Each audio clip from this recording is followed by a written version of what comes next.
Good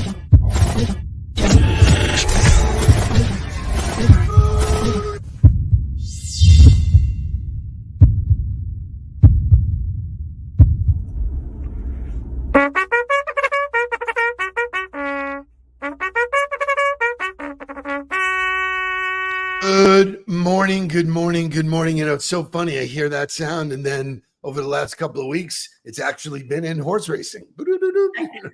So I'm telling you, every time I hear that, and I just want to say, and they're off. It's just like I'm ready for the huddle. I heard it on Saturday. I'm like, where's the oh God? Anyway, good morning, good morning. It is Wednesday, wacky Wednesday. Everybody moving and grooving towards what hopefully will be a great holiday weekend for everybody. Sort of the official start to summer is Memorial Day weekend. We get Lori on a Wednesday. It's been a crazy week. I started with Jake. I went to Mark, and now we got Lori. So, Lori, it's update time. What have you been up to? Oh, my gosh. It has been nonstop. I think I sent Shay some pictures. Started at the end of last week. You can see that amazing group of CEOs, Bob Venero, Andrew Koenig, Marcel Haywood. I can't remember who else. Caitlin Stella. And I can't remember the Asian gentleman's name, but in pharmaceuticals. And there was a CEO panel for Leadership Broward. So really honored to be a part of that. Then on Friday, hosted Jeff Conine over at JA World. I'm like, we've had Shaq, we've had Udonis, we've had Jeff. So I love when we get to have these guys, and they totally get it. Family night just with the kids. That's it, just all of them. And then the weekend in Marco, which I have to tell you, I needed so badly, so bad. That's great. That is so great. Patrick is looking great. He's right here. He's getting ready to go. Patrick, get on screen, my friend. Patrick, come on over here.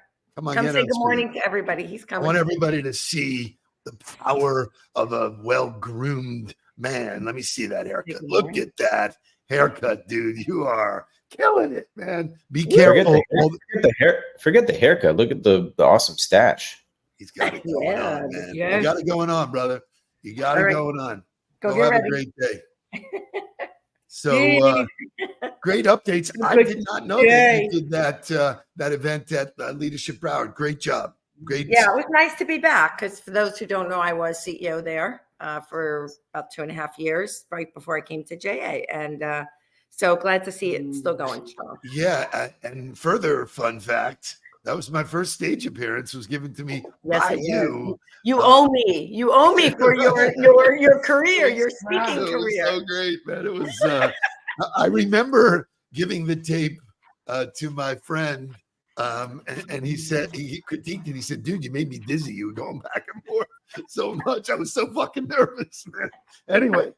Anyway, couple of things. It is World Paloma Day. Do you know what that is? No. Okay. Shay, do you know what a paloma is? Okay. So as always, promised here is new information. A paloma is a tequila-based cocktail made with grapefruit soda. It's the most popular cocktail in Mexico and is enjoyed by people all over the world. So today it is okay at lunch to ask for a paloma, or maybe not. Maybe not. I think I would like that actually with grapefruit soda. Where do you get grapefruit soda? It's great question. We had been out, and I forget who actually. Helen's friend Lori Newman turned us on to that drink on a boat. We were on her boat, and she made them for me, and I was like, "Wow, this is great!" And so we actually ordered grapefruit soda online. It got delivered in an 8-pack, and grapefruit soda by itself is actually pretty cool. And it's just even by itself. I love grapefruit. Anything. When you mix it with tequila and the salt, it's actually a really, really nice drink. There's but it's low calorie too. You know what? I don't know. And if I'm not being rude, but I don't care because if it has tequila in it, man, it's like, I'd rather eat my calories, so I look to see what's in the drink. Tequila has become so popular as a drink. we were out at Greek Islands Sunday night with Howard Levine and Sherry Levine, and I started to order a tequila, and Sherry Levine had an absolute list of things that she's put together of great tequilas, ones that she will drink, ones that she won't. Speaking to the, like, if it's by a celebrity, out. So I said, look, I like Sincoro, which is Michael Jordan. Nope. So really, she had some really cool ones. Only 2 of her list of must-haves have I actually tried. So cool stuff. So everybody make it. I like what Carrie said. Use fresh grapefruit juice and club soda. Oh, that's even probably better. Yeah. Probably better. Yeah. I happen to love grapefruit juice. I'm a grapefruit juice in the morning kind of guy. So enough with the formalities. We have a great show. Normally on Wednesdays, we have Kim. She is traveling again today. So it's just you and me. And I got some great stuff. I want you to stick around because I have the top 10 tips for sales leaders. And I think no matter what your role is, you should be a sales leader. Everybody's in sales and everybody's in marketing. So Shay, wake this thing up. We'll do our daily affirmation. We'll have some fun.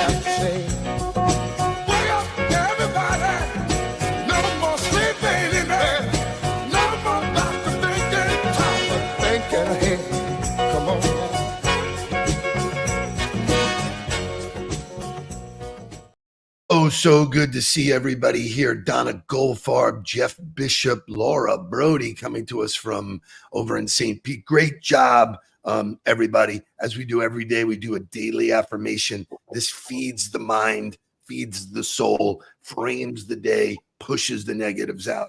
Jay, show me today's daily affirmation. Lori, can you share that with us? I am confident in my abilities and trust in my own potential. I release self-doubt and embrace my unique strengths. I approach challenges with courage and resilience, knowing that I have what it takes to overcome any obstacles that come my way. Oh my God, I love that one. So, here's the thing. If you're not confident in yourself, and I don't know if Patrice is here today, and I'll maybe embarrass her, but Patrice Jimenez, who will be at Eat, Drink, Think next Thursday, she's awesome.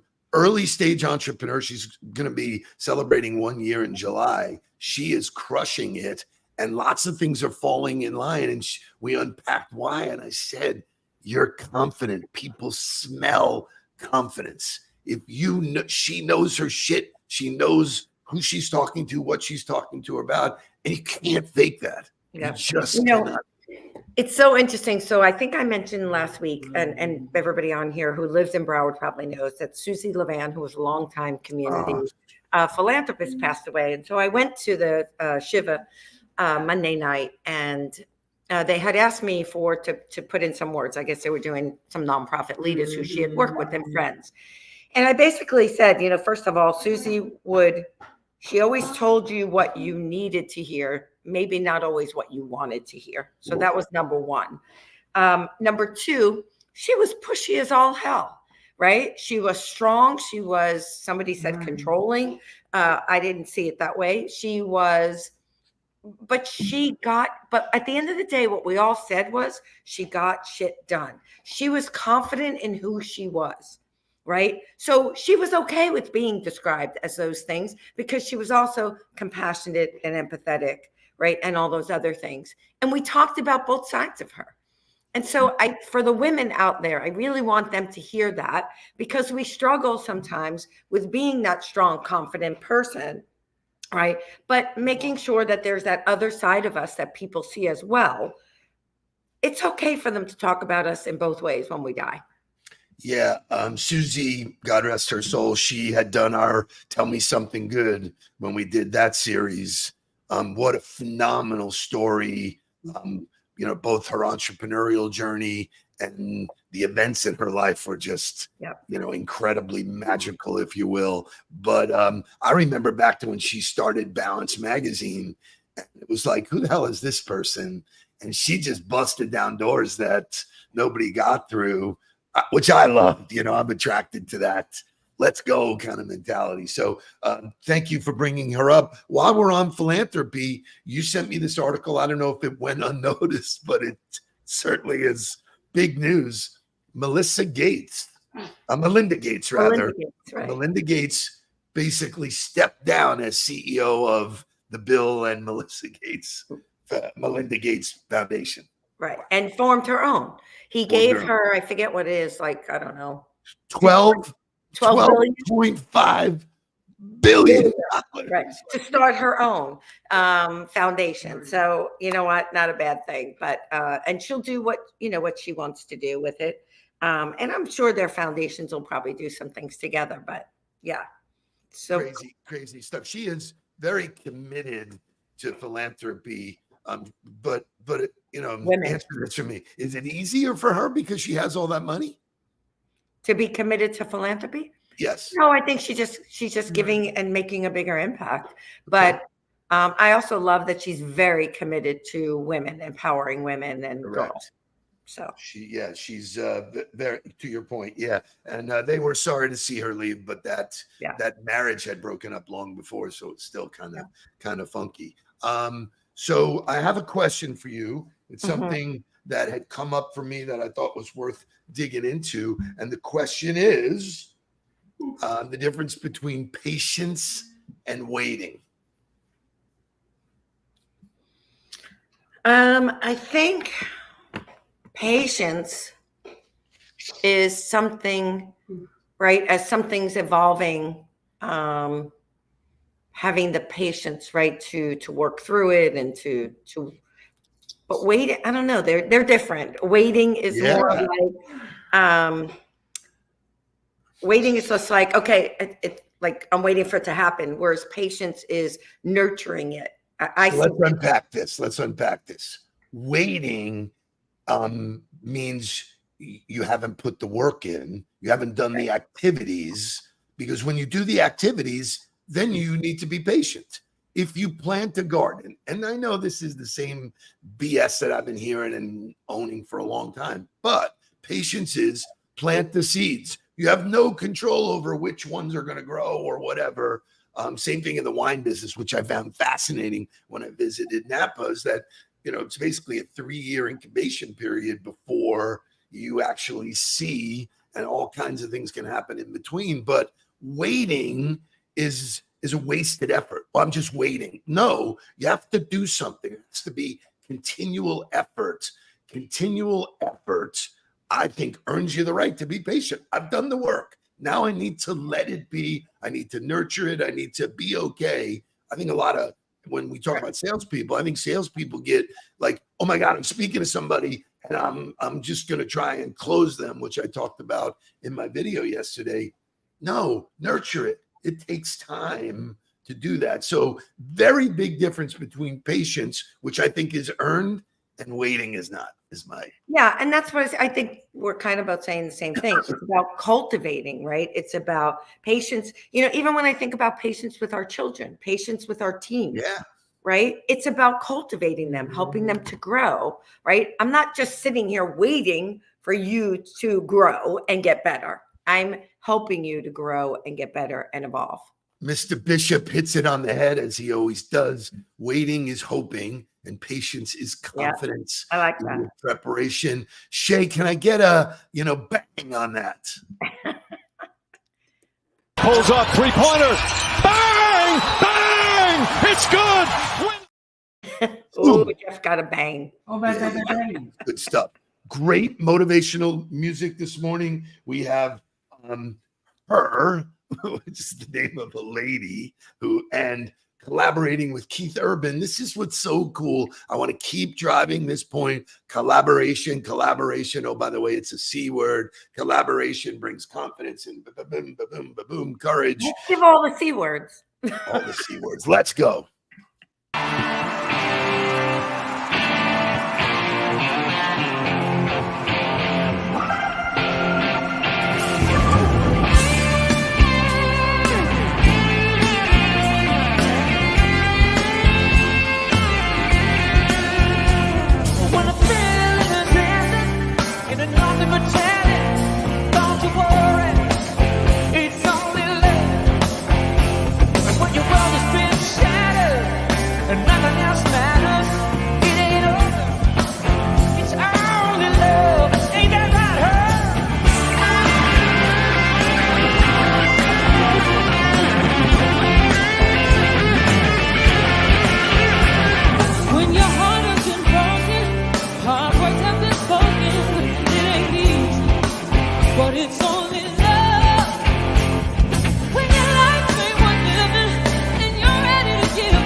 By the way, she is like a combination to me. What I see is Beyonce and Whitney Houston. And Prince. I thought, a little bit of Prince in there. Yeah, right? She kills it, man. It's like, I don't know the reference to her. It's H period, E period. I'm too old to know that, but I know that woman can crank the guitar. So really, really great stuff. That was a tribute to Tina Turner when she got inducted into the Rock and Roll Hall of Fame in 21. So that kind of music lives on. So as I promised, I'm always looking and reading, and that's one of the things I think. Joy Linsky shouted me out yesterday that said she loves when I say leaders are readers. Man, you got to be reading. You got to stay current and relevant. And even if it's the same thing, it just hits you at different times, whatever. Came across this article. I don't believe everything that the article says, but it says, here's the top 10 tips for sales leaders. And Lori, do you have the list? I do. Anything jump out at you that you want to focus on? We can go down the list. I would say there were two things that stuck out for me. One was customer-centric approach, obviously. I mean, I think that's just such a key. So what's interesting, Lori? You say obvious. We deal with lots of companies. It's not so obvious. Oh my God. They think about themselves. It's unbelievable. It's like, like we're making this decision because it's good for us. What about what's good for your customer, man? It's like, forget it. Yeah, I mean, I guess, I think, and I'd like to think that when we make a decision at JA, we look at how is this going to affect our kids, which is our customer? How is it going to affect, or how are we going to support our teachers, right? What is the school district want? I always tell our team, they are our biggest customer. By the way, we do a program called Stock Market Challenge, which is amazing. But it doesn't really hit our North Star, which is workforce education, right? It's one of our pillars, financial literacy. But I tell our team and the board, the customer, our biggest customer wants it, and they're willing to pay for it. Guess what? We have to do it, right? I love that real-time example. It's a real-time example of if, within boundaries, if you give the customer what they want, they pay and they stick around. We just reformatted the event, the Hall of Fame. Why? Because customers, our donors, our supporters don't want to sit at damn tables for 2 hours and listen to speeches. So we flipped the switch and we redid it and said, give them what they want.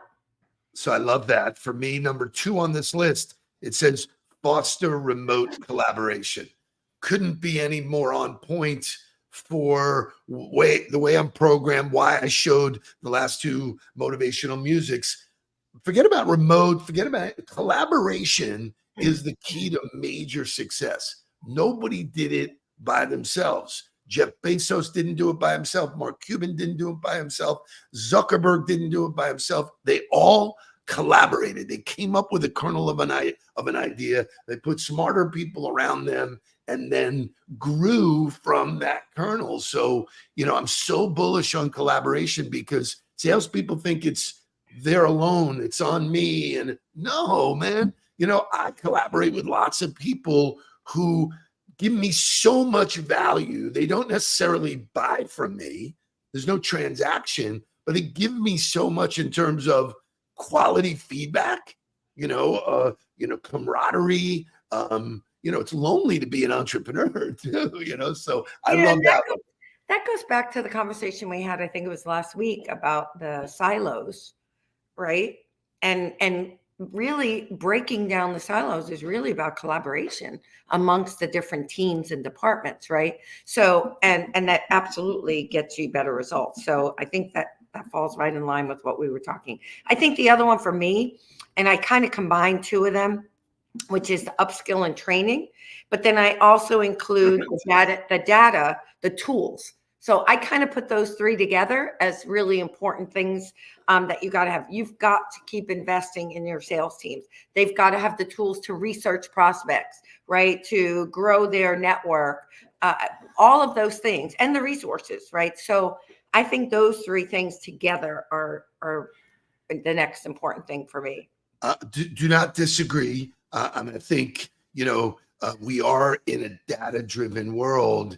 Mark and Jake and Shay have done a phenomenal job collecting the data and then looking at the data to get, to be educated about what it's telling us and where our pain points are and things like that. So for me, growing up in an era where that data wasn't available, or clearly wasn't as readily available, it's unbelievable. When we do something, we can see instant insights. So I love all of that. For me, agile sales strategies, and the definition is, I knew you were going to go there. Agile approach to sales by quickly adapting to market changes and customer feedback.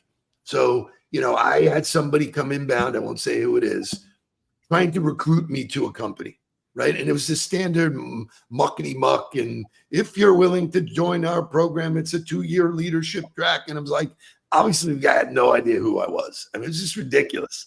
So he said, if you're interested, accept, or don't accept, just canned bullshit.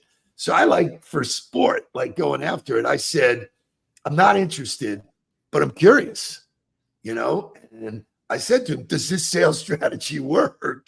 And if you're interested in hearing ideas about how to modernize it, schedule some time with me. Here's my calendar. Well, he scheduled some time, but his response was, yes, it works. Why else would I do it? But I'll schedule time with you, which I gave him credit for scheduling the time. Now, that when we had our call, the actual call was, he showed up in a suit and tie, right? Which is so out of date for me. I mean, I felt like I was talking to the IRS or whatever. White wall, one like diploma in the middle of the white wall. So his environment was clearly did not jive with me. And he said he was an analytical guy who, if I send out 50 messages a day, I will get one appointment, and one appointment will do it. And he went on to tell me this math. And I was like, it seems so hard. It's so much easier. And he goes, I can see that, but what I'm doing is working. Okay, so not willing to adapt, not willing to be agile, not willing to say, okay, there's new stuff coming in. Shouldn't I, and I think for me, and what's happening with, with the economy and all of the tools, to your point, it changes daily. We have so much on our plate. Really good stuff. Any final words, Miss Solarillo, who looks distracted? No. I was looking at the list, and the last one, just to me, which was just, I like what you always say, I assume is just goes without saying, and that's ethics. Oh, beautiful. Okay, so I don't want to leave that one out. That's why I was not distracted. I was looking at my darn thing.